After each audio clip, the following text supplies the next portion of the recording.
Hey friends, super excited, praise report.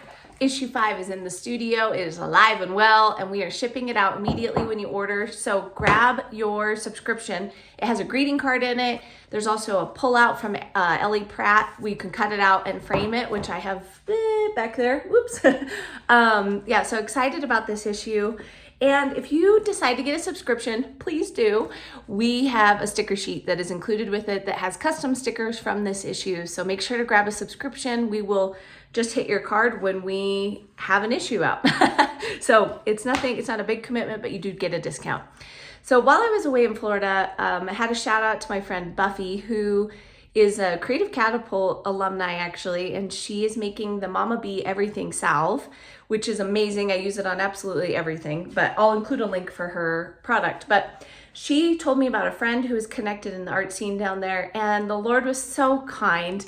I walked into the store, I was feeling nervous, and then the next person who walks in is none other than Mary Randall, who is the gal that Buffie told me to meet. So here I am in all of Florida, feeling a little nervous, asking the Lord for a little nudge of like encouragement, and then I bump into her. So it just feels like when you're watching for God, He is everywhere and He is moving, and it just feels super, super sweet. So love to hear your God story. If you have any, send them my way, which leads me actually to issue 6. Since issue 5's here, issue 6 is in the works. There's a call for writing for Relentless Pursuit. And this is coming off of my family's history of my grandpa being pursued by how the Lord pursued him, and then how the ripple effect in my family's generation has gone on for multiple generations now. And it just feels sweet of the Lord to reflect on how He came and found our family. So I'd love to hear your God story. It can be written in nonfiction or in fiction.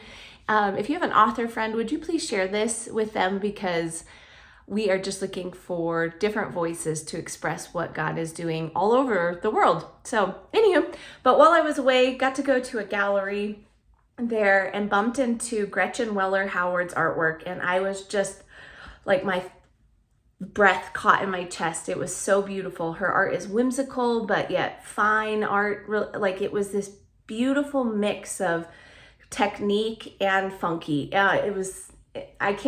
Pictures don't do it justice, but I'll include a link nonetheless. But I came home feeling like I wanted to experience giving myself a little bit more patience with my artwork, allowing layers to dry and to keep moving them and playing with them, and allowing like there to be 10 different pinks, if you will.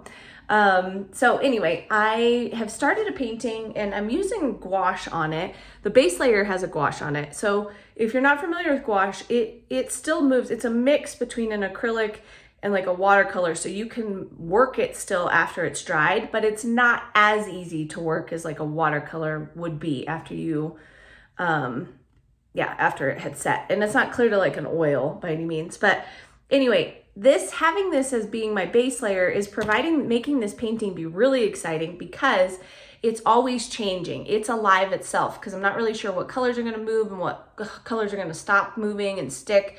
And I'm also mixing it with some acrylics, so then some of it is cemented in. So so I started working on this piece. It is very far from being done, but this base is the gouache. The white is some of the acrylic. The pink is actually acrylic. I'm gonna put some tree houses here and start allowing just some funky, whimsical things to come based on my interpretation of what Gretchen was doing. So just feel excited to be playing again. It's good to have a project when you get back in the studio, because sometimes it's hard to jump back in. So anyway, that is what's going on around here. But yeah, please share your God stories. Let me know what you're making. I'd love to feature different artists too, so make sure to submit that. And I hope you are enjoying creating something every single day, even if it's just for 15 minutes. All right, we'll talk to you soon.